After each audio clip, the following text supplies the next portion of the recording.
یاریەکانی قۆناغی یەکەمی کۆمەڵەی باکووری بالە یانەکانی عێراق بەردەوامە و یانەی هەولێریش لە یەکەم یاریدا سەرکەوتنێکی ئاسانی تۆمار کرد و شێروانەشی تووشی دووەم دۆڕاندن کرد. لە هۆڵی پێشمەرگەی سلێمانی لە دووەم ڕۆژی یاریەکانی خولەکەدا کوڕانی پایتەخت ڕوبەڕووی یانەی شێروانەی برینداری دەستی پێشمەرگە بوویەوە. یاریزانانی هەولێر بەهۆی ئەزموونی یاریزانەکانی لە خولی عێراق کار ئاسانی زۆری بۆ کرد بۆ سەرکەوتن بە پێچەوانەوە یانەی شێروانە بۆ پێ یەکەم جار بوو لە مێژووی گەرمیان سەرکەوتووە بۆ خولی نایابی عێراق بە کۆمەڵێک یاریزانی گەنج و کێشەوە بەشداری خولەکەی کردووە و بەڵام نەیتوانی لەبەردەم خاڵە یەک لە دوای یەکەکانی هەولێر بوەستنەوە و لە کۆتاییشدا یاریەکەیان بە سێ کۆمەڵی بێ بەرامبەر بە سوودی کوڕانی قەڵاو منارە کۆتایی هات کە خاڵی کۆمەڵەکان بریتی بوون لە 25-18-25-21 هەروەها 25-19 سەرپەرشتیاری یانەی هەولێر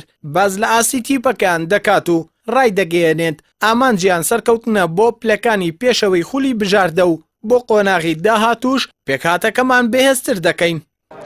وڵی ئەمە نیازمان بەس بەشداریکردنیە چمۆحمان هەیە بچینە پێشەوە بەڕاستی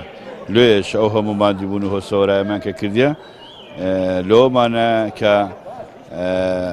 بچینە پێشەوە بەشدار بین یعنی لە خولەکە بە کاملی. ئەمە تەبعاً ئێستا حالیان بیرمان لە شتێک نەکردەوە بیرمان لەوە کردوەوە ئێستا حالیان بەس لەو قۆناغی کە دوو مەرحەلەیە ئەگەر لەو قۆناغ ئێمە بە یاریزانی خۆمان بەسەر بکەوین پاشانەکە ئیدارەیانەکەمان هاوکاریمان دەکا و وعدی پێداینە یاریزانێکی باش محتەڕی بینین دەبۆ تیپەکەمان. بەڵێ زۆرش گەشت بینم لەبەروێ ئەو تیپێکە ئەمە دامان نایتەوە ئەگە بێت و وەچی ئێستا نادی هاوکارمانە ئەگە هاوکارمان بیتن مستەقبەلێکی زۆر باشی دەبێت لەبۆی زۆری یاریزانەکانمان لاون. لە لای خۆیەوە یاریزانانی یانەی شێروانە باز لەوە دەکەن کە هۆکاری دوو دۆڕاندنیان بۆ بەهێزی هەردوویانەی پێشمەرگەی سلێمانی و هەولێر دەگەڕێتەوە و کێشەکانیشیان بە هۆکارێکی تر دەزانێت بۆ ئەنجامەکانیان. ڕاستی ئەماوەک یانەی وەرشی شێروانە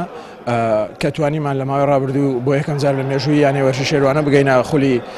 نایابی عێراق لە دوای هاتنەوەمان لە خولی تازی بی لە کەربەلا و نەمانتوانی ئیستعدادێکی باش بکەین لەگەڵ هەردوویانەی گەورەی کوردستان و تەنانەت عێراقیش پێشمەرگەی سلێمانی و نادی هەولێر. بەڵێ بە تاکید ئامادەکاریەکان ماوەک پێویست نەبوو و دوو لایەنی مادی هیچ پشتگیری یانەکەمان نەبوون لە خولی ممتازی عێراقیش لەم ئاستا بەرزەی عێراق و لەم هەموو یاریزانە باشە بەڕاستیەکەی بەبێ لایەنی مادی و ئەم شانە ناتوانانی بەشداری بکەیت لایەنی مادی واکاتەوە لایەنی معنەویش دروست نەبێتان دروستن. بڕیارە لە ڕۆژی کۆتایی خولەکەدا لە یاری دەربی کوردستاندا هەردوویانەی پێشمەرگەی سلێمانی و هەولێر ڕوبەڕوو یەک ببنەوە و یەکەمی کۆمەڵەکەشیان بۆ قۆناغی داهات و دەردەکەوێت. ئەردەڵا محەممەد کەناڵی ئاسمانی پەیام سلێمانی.